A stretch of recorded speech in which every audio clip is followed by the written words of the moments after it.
falls to Babylon. Temple destroyed. Babylon falls to Persia. So my B turns into a P. Babylon falls to Persia. Jews return and rebuild the temple.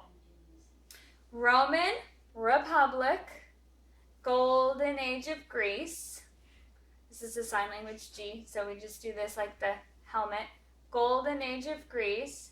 Peloponnesian, bring the P back, wars. Persia falls to Alexander the Great.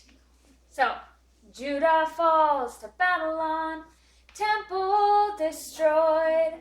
Babylon falls to Persia, Jews return and rebuild the temple. Roman Republic, Golden Age of Greece, Peloponnesian Wars. Persia falls to Alexander the Great. And that's what I would do. If the kids in my class seem pretty familiar with the timeline, which they do, we would bring out the silly dice, of course, because that's what everyone likes to do. And then I would probably just take down a couple of these and we would sing through it again. I would be silent on those parts and see if they could get it without me, which I'm pretty sure they could. If they did really well with that, then I'll take off one more and we'll do it again if they did really well with that, so on and so forth. We pretty much end it with all the cards are down and they're singing it all by themselves. So, yes. Math. Skip counting the 9s and the 10s. 9, 18, 27, 36, 45, 54, 63, 72, 81, and 90. 99, 108, 117, 126, 135. Those are skip counting the 9s, and then we would do, because as I said, every single video I have a couple 10 and olders, so we would do our cards. They would point to the cards on the wall that say 1 times 9 and 2 times 9 while everybody else sang the song over and over again. And they would sing it too when it wasn't their turn to point. So they would be getting both. 10s, super easy. Forgot my cards, give me a second. Okay, 10s are really easy, so I can work in a lot more with the 1 times 10 is 10 and 2 times 10 is 20. So I'm going to do that, and I think this one's a great one because there's no song or tune to try to keep up with. I'm going to divide my kids into, 2 groups. One group is going to be 10, and the other group is going to be younger than 10. And we've done this before, and it turned out to be pretty fun. So the 10s group would say 1 times 10, and then the under 10 group would yell out 10, and we would go on like that, and it's pretty fun. So the older kids would say 1 times 10 is, the other group would say 10, 2 times 10 is 20, 3 times 10 is 30. So we would go back and forth and do that a couple of times. We would, and then we would just chant through the 10s. And while we chanted through the 10s, I would show them the card, just so that they can see, especially maybe the younger ones who are newer to this, that they can see the pattern. We can go 10, 20, 30, 40, 50, 60, 70, 80, 90, 100, 110, 120, 130, 140, 150. English prepositions. These prepositions are between, beyond, but, by, concerning. We would say that, chant it a few times, and once everyone got the hang of it, I would tell a little story. Instead of using the lamb, this one's a little harder to show how these prepositions work, so I would just put it in a story so they could see it that way. And I would start by saying, yesterday I walked between 2 trees, beyond my yard. It was anything but boring walking by those trees. Or at least that's what I told. Then I would pick a name of a student in my class. Or at least that's what I told Jamie, concerning those trees. Yesterday, I walked between two trees beyond my yard. It was anything but boring walking by those trees. Or at least that's what I told Cindy concerning my trees. Then after I did that, of course, it'd be lots of giggles because I'm using their names. I would give them the opportunity to come up and do the same thing. So they could retell the same story that I just did, but they can pick whatever name they want to. If it's their friend's name in the class or whatever, they can pick whatever name they want to put into that blank and retell the story, and different kids come up and take turns over and over again. History, tell me about the Romans. This one we're going to act out. This is a long one. I know we have some long ones this year, but so I would pick an Augustus, and then I would break the classroom.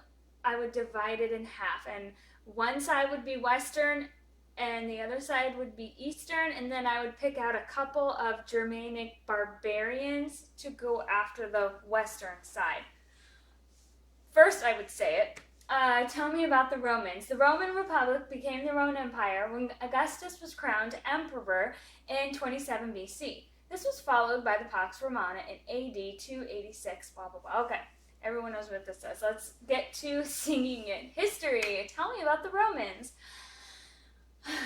The Roman Republic became the Roman Empire when Augustus was crowned emperor in 27 BC. This was followed by the Pax Romana. In 80 to 86, the empire divided into Western and Eastern empires until Germanic barbarians defeated the Western Empire in AD 476. So we would say the whole thing, and then after I said it, I would assign certain roles. So someone is Augustus, and when we say his part, or we sing his part, he just comes up and he's crowned. Then he goes into one of the sides. I start off with it divided. So we have an eastern side and a western side, and they know what side they are. And then when we get to the Germanic barbarians, the two kids that want to be, the Germanic barbarians would go into the western side when we read that part. And depending on how much time we have, I would let kids take turns switching the roles. But that's kind of a long one. I'm going to sing it one more time. Tell me about the Romans.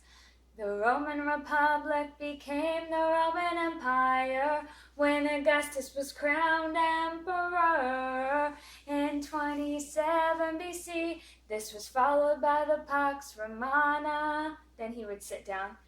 In 80 to 86, the empire divided into Western and Eastern empires until Germanic, then my barbarians would come out. Barbarians defeated the Western Empire in AD 476. And Latin, second declension's noun endings. Us, e, o, o, us, e, o, o. That was singular. Plural. E, orum, is, os, is. E, orum, is, os, is. Singular. Us, e, o, o. Us, e, o, o. Us, e, o, o. Singular second declensions. E, orum, is, os, is. E, orum, is, os, is. Is, orum, is, os, is. Plural second declensions. Go over it, say it, sing it, take turns with Lamb, and that's Latin. If a kid seems like they're getting bored with that, then we'll probably throw in the if you game. So whoever is up here with Lamb, they get to pick somebody to say it with them. So if you're wearing a blue shirt, then say it with lamb chops. If your hair's in a ponytail, say it with lamb chops. They probably give the kids turns to come up here and do that. And then then those kids would be singing it with Lamb, and then of course me, because if they're being introduced to this, then I would be singing it with them and helping them out still. Science, what are the major groups of invertebrates? This one is going to be done to the tune of apples and bananas. So first I'm going to say it. The major groups of invertebrates are sponges, stinging cell animals, ouch, flatworms, roundworms, segmented worms, mollusks, sea stars, arthropods. And then we'll end it with they have no skeletons, invertebrates. And that would make sense when you hear the song. What are the major groups of invertebrates? What are the major groups of invertebrates?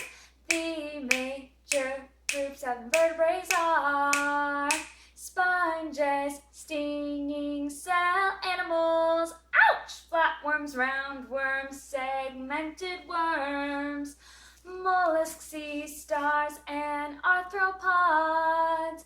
They have no skeletons. Invertebrates!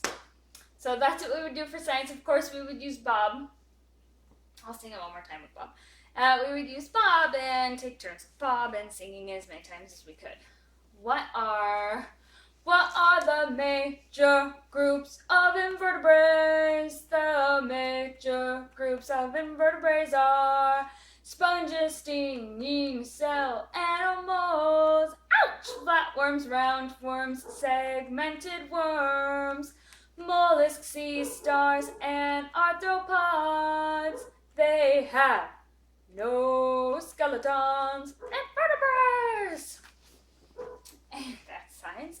Then we have geography, Egyptian Empire. I would take out my map. They would have their map. Show them, I would say it first, show them, make sure that they know where we're pointing and what we're talking about. And then once they have it, we have the Nile Delta, Nile River, Upper Egypt, Lower Egypt, Egypt. Okay, and then once they got it down, then we'll sing it, and I'll just point while we sing. And as you see on my board, I only put the places that they need to learn in green. Everything else is orange because those are just the words of the song, and those are optional. They don't have to say that Crete's an island in the sea. They don't have to say deserts right and left. That's just a fun thing in the song to, if they get the song down or stuck in their head, hopefully, then that just helps them find it on the map. Egyptian Empire, Nile Delta flows into the sea. The Nile River curving down in Africa, you see. Upper Egypt in the south, Lower Egypt in the north, east, west. Deserts right and left, and Crete's an island in the sea. Egypt! There we go. For the song, we're going to start slow. They're going to point to the places while we're singing, and then we're going to sing it faster and faster and faster. Egyptian Empire, Nile Delta flows into the sea. The Nile River curving down in Africa, you see. Upper Egypt in the south, Lower Egypt in the north, east, west. Deserts right and left, and Crete's an island in the sea. Egypt! And that's week 5. Hope that helps. I missed you and I love you, but I don't get you. Yes. No. Where? No, you can't go down. Okay. I'll just put that in the bloopers. So, east, east, east, east, east, plural. Wait, plural, second declension.